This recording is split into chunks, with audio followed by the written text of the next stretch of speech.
group that we've been doing here on Facebook now for the second week. And also you can find us on YouTube. But, we've been doing this now for, a number of weeks. I would hazard to guess the number of weeks that we've been doing this, but each week we bring you the latest information that we have available to us for the business community here in Iowa and specifically Webster County to just keep you updated and informed on all the latest that's happening regarding closures and now reopenings and the best ways that businesses can share best practices and survive in times such as these. I want to thank the folks who come on each week and share their knowledge with us. Of course, that includes Cheryl O'Hearn, the Marketing Director of Spin Marketing and Digital.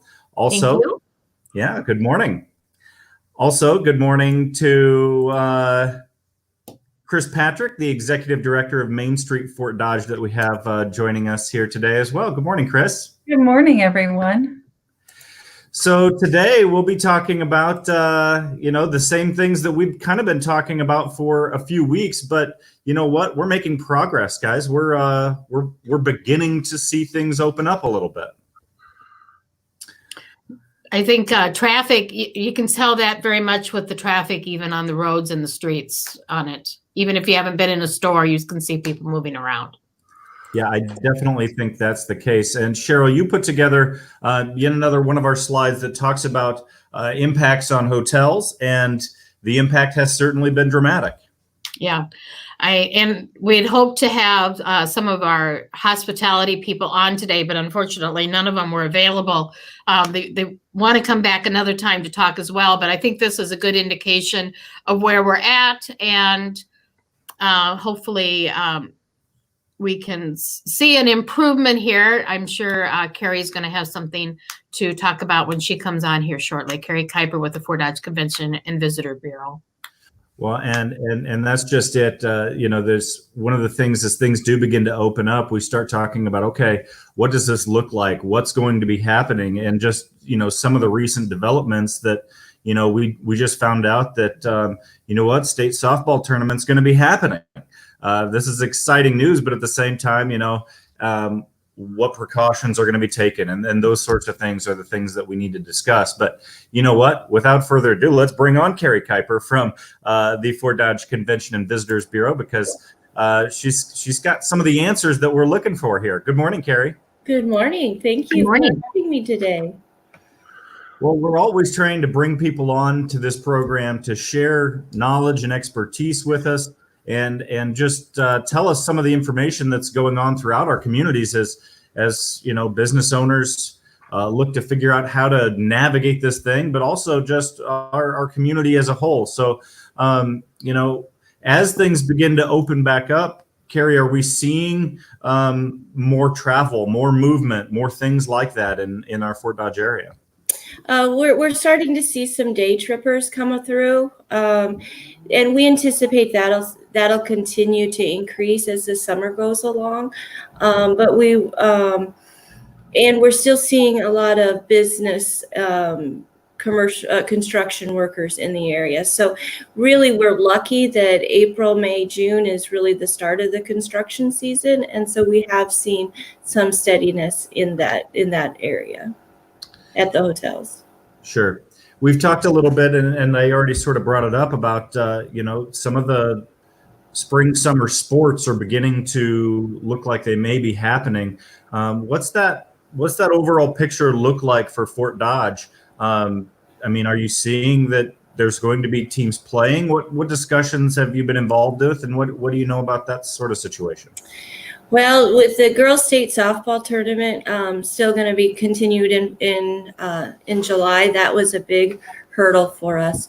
Obviously, all of our main May events and most of our June events have canceled throughout the community. So it'll be really interesting to see how they work with the social distancing and what the community's response and the spectators' response to that is. Sure. Right now, we really don't know what that's going to look like. Now, have you talked to many businesses about as they're trying to figure out how to navigate this? Many businesses and many organizations probably had May, June activities that were planned. what goes into the decision about whether or not to have those events, and whether or not to ultimately cancel or move forward? Right. So there's quite a few different aspects. One of them is just the volunteer, being able to organize the volunteers. Most of these events are volunteer driven. And so if you don't have an opportunity to keep those people together and keep them moving on the project, it's awful hard to hold an event. The second thing, obviously, whatever the governor deemed as safety. So if you can't have a concert arm to arm if it's not safe to have that. So that was an issue as well. I think probably the third issue is whether they can receive the sponsorships, and are the sponsorships available out there in the community to help support the event. So many of our sponsorships come from our small businesses and our local businesses. Do they have the ability or the focus to want to put their funds towards that sponsorship? So there's really a lot of different impact or things that they consider before they decide to have an event or not. Sure. Some of the things that we know at this point, big events that we sort of count on and really enjoy here over the summer have already been canceled. I know, Frontier Days is been canceled, along with Celebration. No music there. And Dayton Rodeo was the latest that we, have found that they are just going to be unable to move forward with that. Are there any that you know of that, are still planning to move forward at this point? Perhaps, maybe differently than you would normally expect, but are there any events that we still have on the calendar that we can look forward to at this point? Right. So I think there's still some that are on the fence. Badger Fest is still planning on running in the Badger area. And then you've got the Blues Under the Trees, the Lizard Creek Blues Society, and they're still considering whether they're going to hold their event or not in late July. So there's still some events out there that we don't know exactly what's going to occur, and we'll be looking forward to seeing what they do as well. Sure. A lot of these events that we think about, they being a fundraiser, or state softball might be a great example of that. But as many of these things cancel, it's not just revenue for that particular event, but folks coming into town, they spend money at other businesses and other locations. What do you think the impact is as many of these businesses cancel these events and organizations cancel? What do you think the impact is to the economy as a whole in our area because of the cancellations? Right. So just using the girls state softball as an example, we figure that they bring in about $1 million during that tournament. So we're lucky that we have that. That's a 5-day event. But say you have a 3-day event and you're losing probably $250,000. So, that's huge when you just keep piling those on. The way we do track events and such in hotel tourism here in this community is through hotel motel tax collection. We anticipate the June draw, which is January, February, and March, to be down 30%. But when we look at our September draw, which is April, May, June, we're probably looking at 60 to 70% decreases. So we will have a really good idea of what tourism does for this community at the end of this summer. So it'll be pretty eye-opening, I believe. Yeah, I mean, there's a lot of predictions in my industry, radio industry, about recovery towards the end of the year, towards late third and early fourth quarter. Is that something similar across the tourism realm, or is that projection further out for tourism? I think it really depends on what type of tourism that you're looking at. We believe the first recovery area will be the day trippers, your staycations. So this gives the opportunity for our residents, our locals, to really learn about their region again and enjoy their time in their region, kind of re-energize their pride in what the community offers. After that, we'll start seeing some small weekender trips and such. But our special events and conferences, meetings, that's probably a year out. We probably won't see that recovery until next year at this time. So that's just a prediction at this point. I hope to have a little better idea sooner, or sooner than next year, but that's what we think will occur. But there is a positive in that, because having being excited about your community and being excited with what we offer, and having that leisure traveler coming through the area is going to do nothing but help us in the community. So it's going to be the opportunity where our small businesses will need to really create experiences for these visitors to try to get them into their businesses. I've heard a lot of there. Yeah, I've heard of a lot of discussions locally from residents regarding things that maybe they haven't been involved in the past. Camping seems to be one of the things that a lot of people are moving towards locally that maybe they haven't been doing a lot of in the past. Is that something that you're seeing as well? Absolutely. So in 2017, we started campaigns talking about our natural trail systems and our opportunities outside. And so we're really seeing that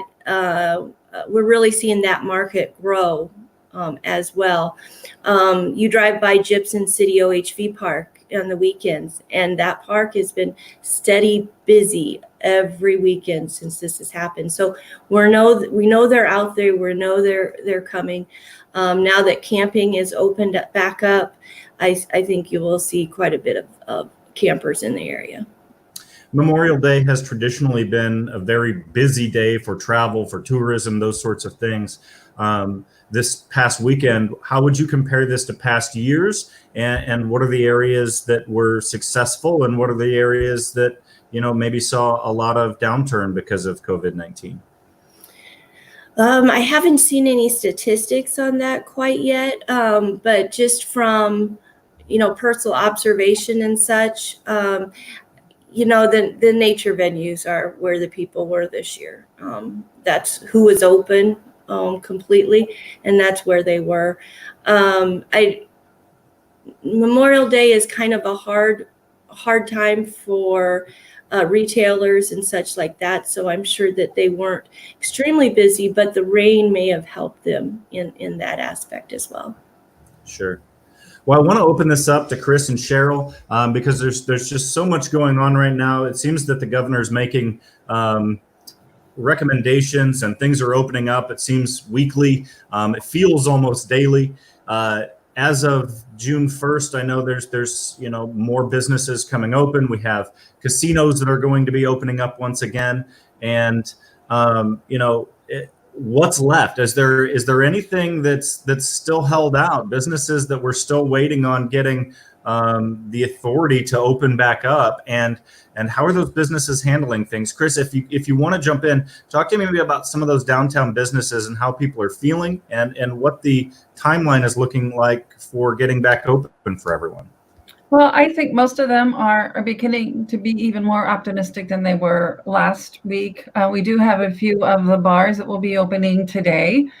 So I know they're excited. They're putting, those restrictions in, making sure they're at 50% occupancy. And not all of them are actually going to be opening today. They're still, again, making sure that they're going to make sure that their customers are safe. We do have a few other venues that will be opening. Candies and More has been closed this entire time. They'll be opening next Monday. So we're happy to have Terry Cook back on the swing of things. He actually redecorated the front of his store. He painted it and did some window things. And a lot of the businesses took advantage of this sabbatical, if you will, to do some renovation for the interior. Wicker Jewelry opened this week, so they are asking their customers to wear masks. It's not required when you walk in the door. and they're making sure that, they don't have too many customers in the building at one time. Shiny Top has been open for quite a while. We're hoping that Ron Grebner will open River Hops today. Got our fingers crossed on that one, that he's really ready to get back in the swing. You'll see Rush Hour is still doing that curbside delivery. They do their Wednesday evening 6 p.m. style show online where you can purchase online. Real Deals is open Thursday through Saturday, as is The Big Picture. So a few reduced hours. Definitely they are letting their clients know that they're taking every precaution. They have their cleaning supplies in place. They have masks for themselves.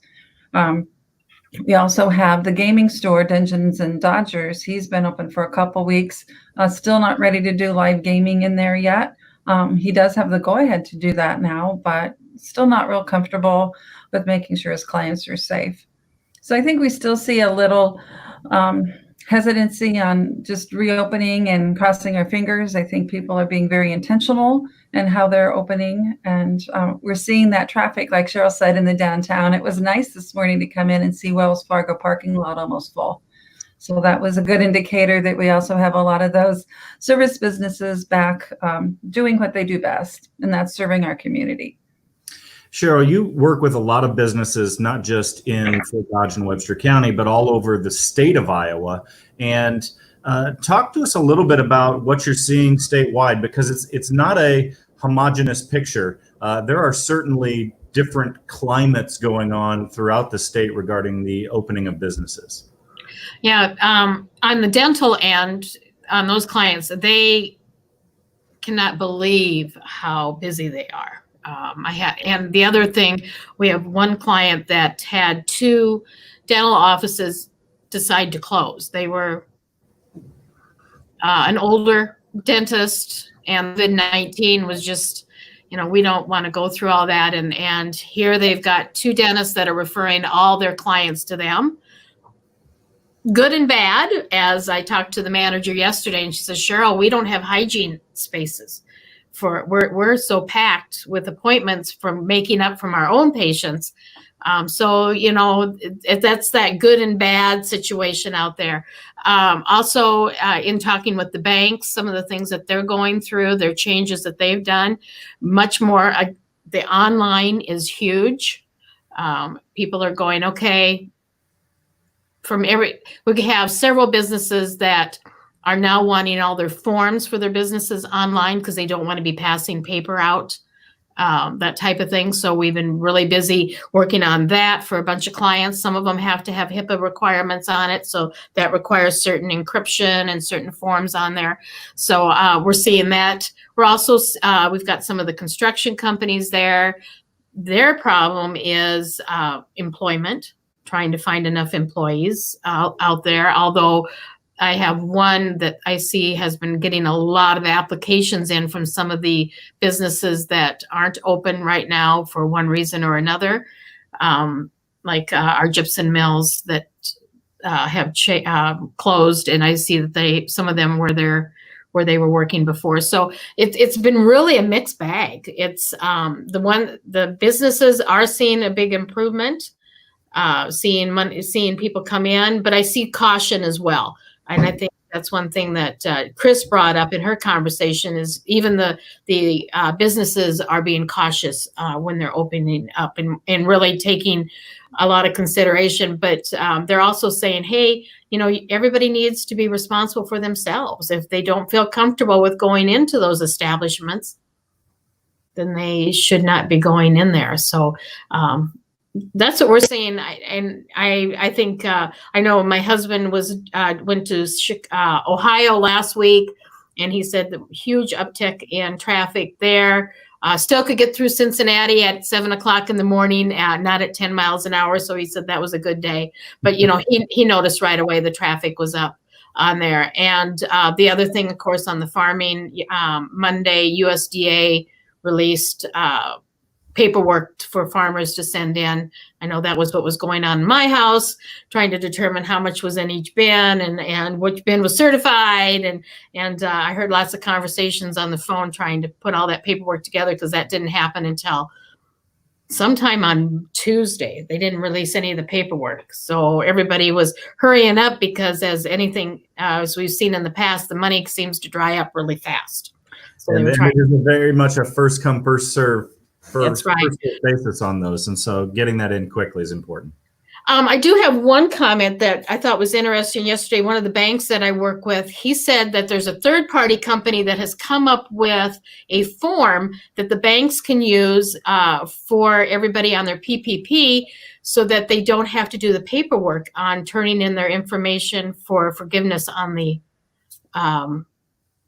loan going forward. And he said that's what they're going to be using instead of handing out papers and having them bring them in. They are going to have all of their PPP clients that receive the funding submit all their information and their documentation through this format from another company. So again, it's showing how we've had businesses that have been taken advantage of, not taking advantage, finding creative ways to provide additional services out there, just totally from the COVID-19 situation.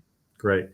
Carrie, before I let you go, I've got one more question because we have talked a little bit about how, things that happen in Webster County are not necessarily the same thing that's happening in Story or Polk or any of the other counties that are, within Iowa. So have you been in contact with folks from other counties, and what are you seeing? What are you hearing statewide? And where are we in relation to those folks? Are we ahead of that curve as far as seeing more tourism? Are other areas seeing more than we are? What's the kind of fit regarding where we stand versus a statewide look at things? Right. So yes, we have a very active destination marketing alliance here in Iowa, and that is DMOs like CVBs and chambers and things, and we work together on tourism quite often. We meet once a week, and we're really keeping track and sharing ideas. The bigger cities have probably gotten hit hardest with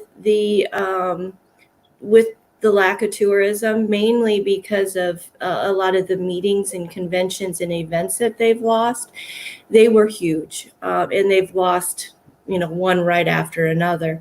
A community like us, we still have a lot of events and a lot of conferences and such that we have lost or may lose in the future, but we can still make that up with leisure travelers. So I think the bigger communities have hurt a little more than we have.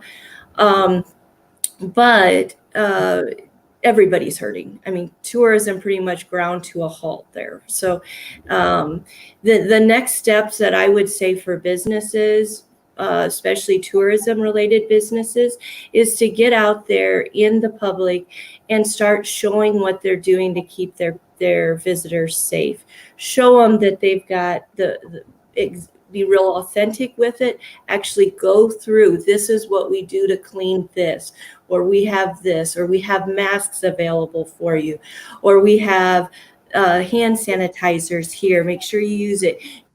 Actually be authentic, especially with using different cell phone video and such. It doesn't have to be fancy or authentic. You just have to tell people that this is what we're doing to keep you safe. And I think if businesses started to do that, you would see some really good response from that. Great. Carrie Kuiper, Marketing Director at the Fort Dodge Convention and Visitors Bureau. Carrie, thanks for joining us today. Thank you. Carrie, before you go, can I ask one question really quick? Yes. I hear some of the 4th of July fireworks are canceled. Anything going on for Fort Dodge or any? So right now we're at the point where we need organizers to fundraise for it.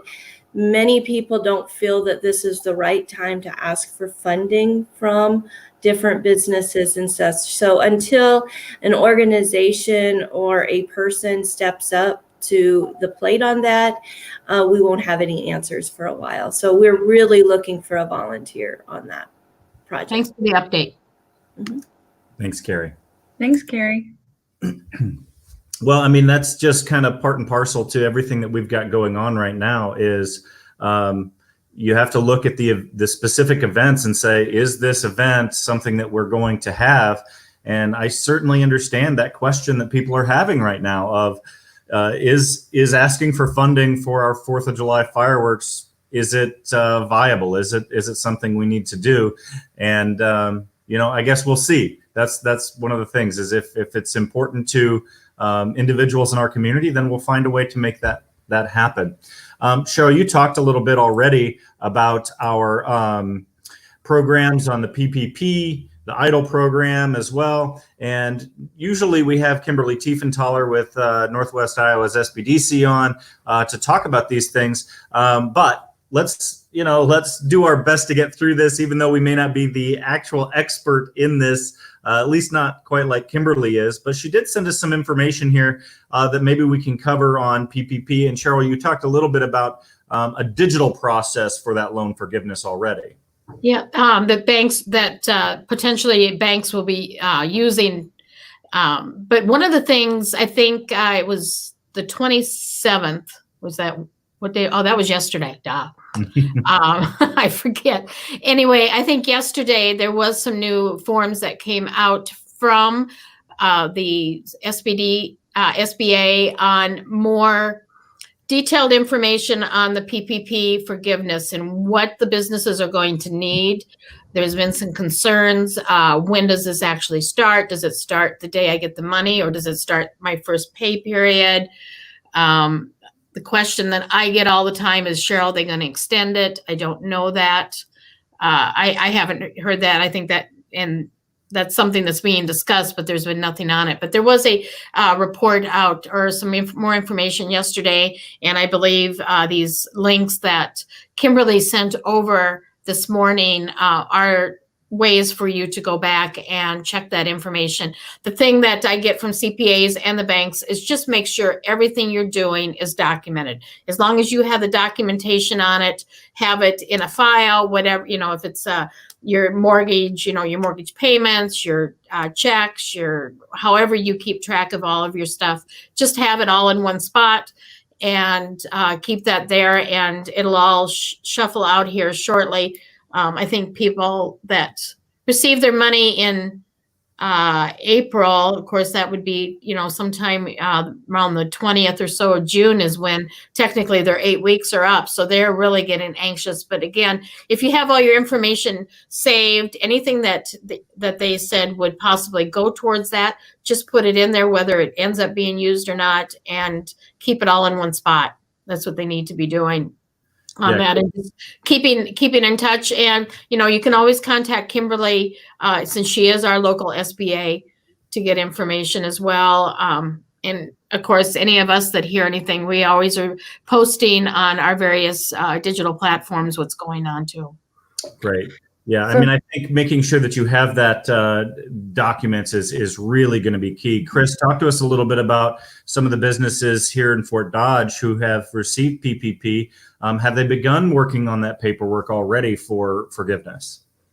So several of them have. So like if they did receive their funding on April 20th, that's that first day of that loan period on the typical 8-week example, then that's going to end on June 14th. However, if they choose that second alternative where that borrower receives that money on April 20th, but their first pay period is April 26th, then they can go out to Saturday, June 20th. So I know it's really confusing.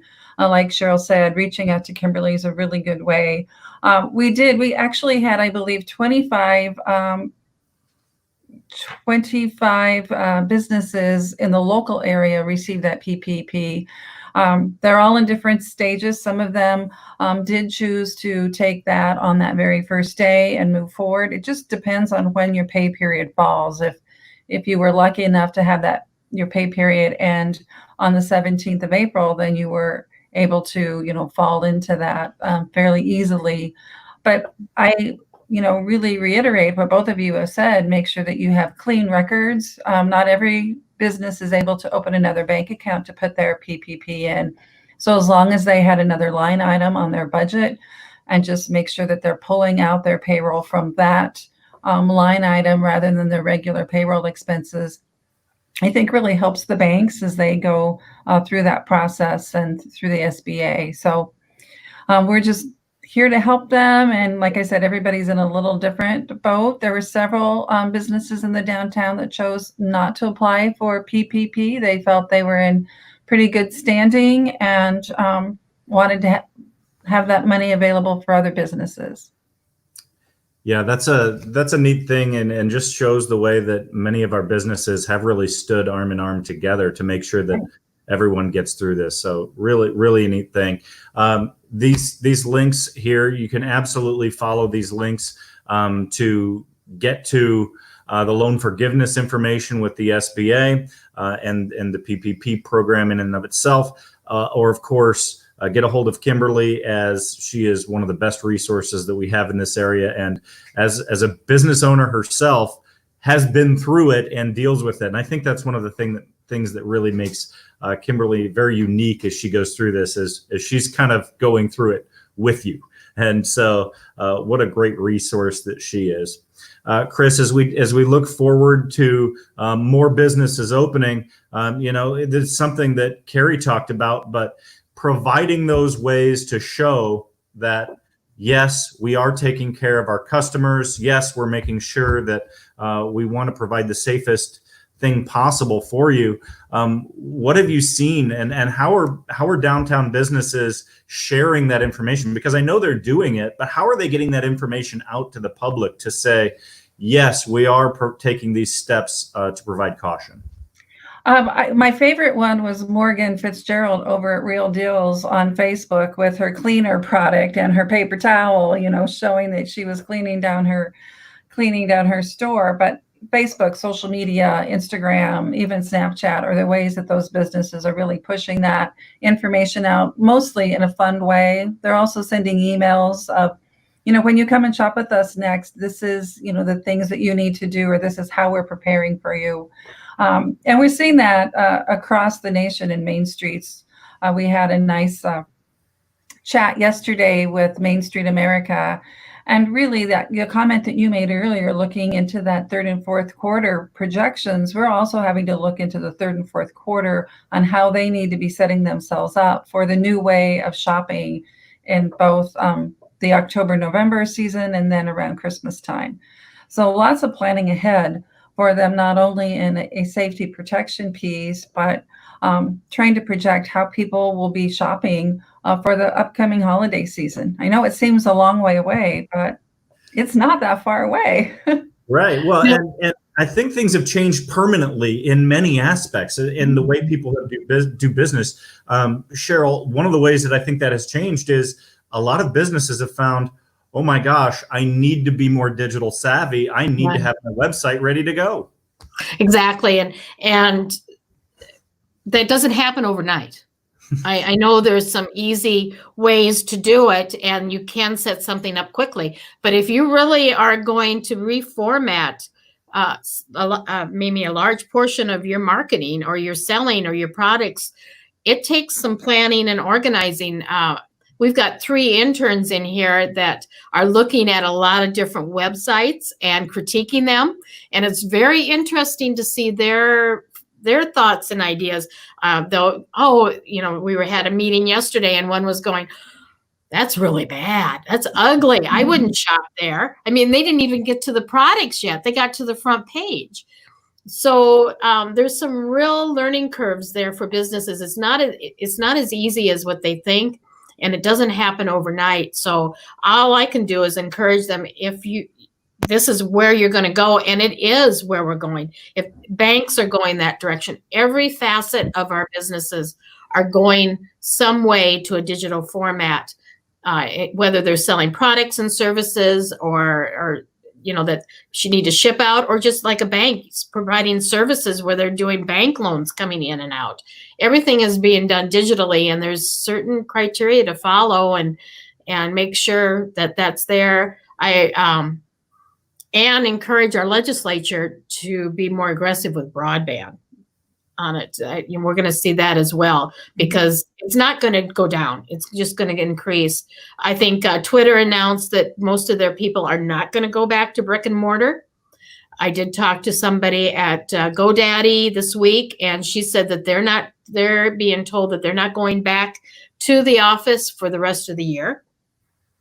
Whether that'll change in 2021. So we're going to see changes of that as well, with people having to work more from home on there. And so how is your business set up to provide that information on that they can use that they normally would have got from the server at their home or at their office, and now are needing to have that same information at home. So there's a lot of education out there, and it's a new world. I know a lot of businesses are taking steps that they've never taken before. Chris, you guys recently held a training where people could learn about maybe setting up that website that they've never done before. We have, and we're actually in the process too, working with Cheryl. So we've got a new interactive business directory that's going to be up on our website next Monday, I think. So really excited. Yes, she's laughing. Really excited about that, working with her intern, Mackenzie.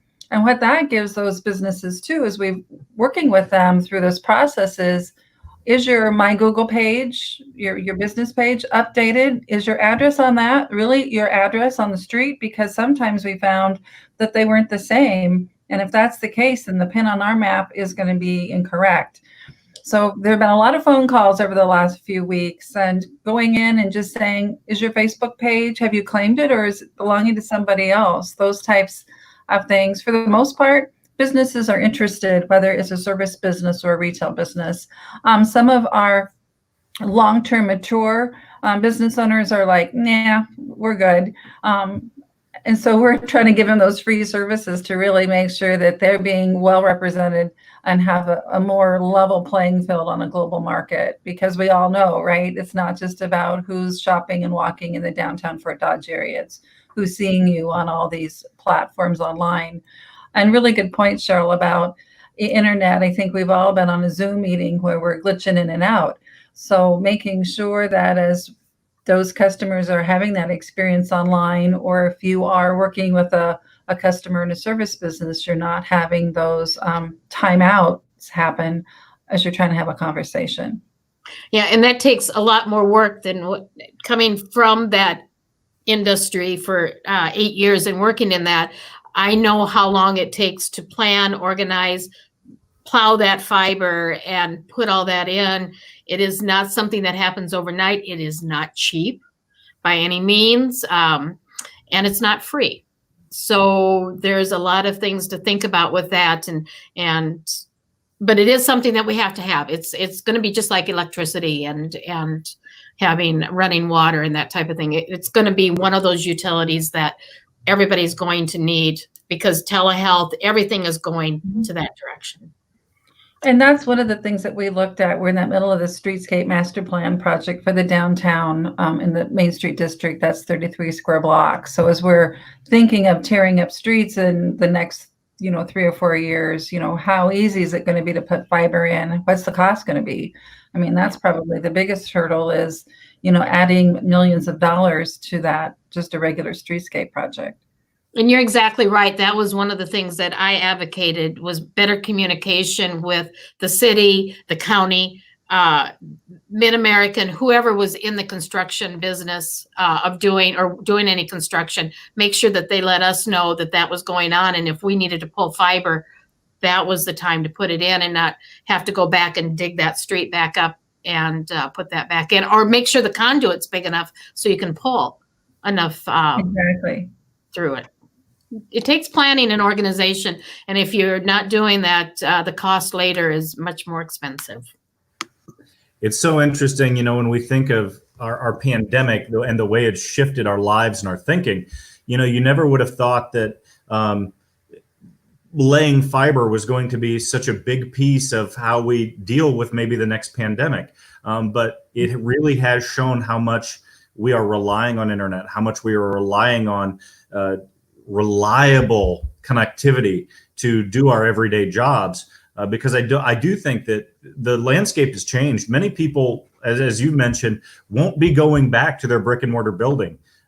for any time in the near future. Many people will have a new normal of working remotely or working from home, and connectivity is going to be a huge piece of that. So anything that we can do to have more reliable internet, especially in rural communities. I mean, we think of Webster County, we think of Fort Dodge, but think of all the other smaller, even rural communities throughout the area who all need to have this reliable connectivity to their homes. It's a big job. It's an expensive job, but I think it's going to be an important one. Well, and you just brought that up. Another important point, our schools, because they're going to have to change. There's a lot of discussion as to what's the school going to look like this year. Is it going to be partly done online at home? Is it going to be split up times where Monday this group comes and Tuesday this group comes? There's going to be a lot of changes there, but the broadband internet connectivity is going to be critical for the educational process from kindergarten all the way through college. That's true. The last figure I heard was like 28% of the Fort Dodge school system, their families did not have access to internet, reliable internet. I mean, that makes a big difference in how that's going to happen. And Jed, you might have a better figure or number than I do, but that's the last data I had. No, and I think they're working really hard to get more accurate data as to exactly who has the availability and connectivity. And when you ask that question, you get a lot of varying answers because a lot of people, have reliable connectivity, but it may be through the data plan on their phone only.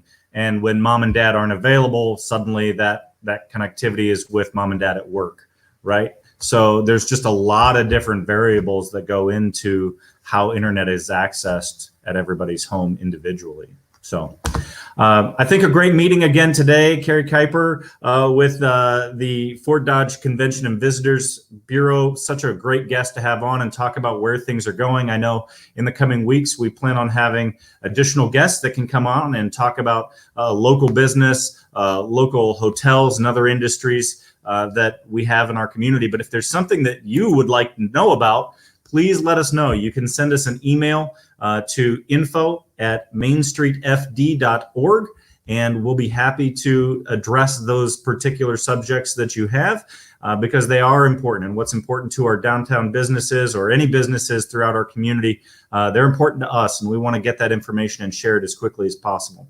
If you do have a question that you want to get an answer to right away, you can reach out to any one of us listed here. I'm Jed Burns, General Manager for Alpha Media here in Fort Dodge. Chris Patrick, the Executive Director of Main Street Fort Dodge. Cheryl O'Hearn with Spin Market and Digital. And also Kimberly Tiefenthaler with North Central Iowa's SBDC joins us on a regular basis, but was unable to make it today. But reach out to any one of us and we'll be happy to either answer your question as quickly as we can or directly direct you to the people who can. So this obviously recorded right here on Facebook, so you can watch it at your leisure. You can also find it on YouTube and any of the social media platforms for any one of us, and we're happy to share that information. So again, we'll do this again next Thursday, 9 a.m. You can join us live on Facebook and make your comments, and we'd be happy to answer those questions live as we do the program as well. So once again, for everybody, Cheryl and Chris, it's good to see you guys, and we'll talk again next Thursday. Thanks, everybody. Great program. Thank you. Bye. Bye. Bye.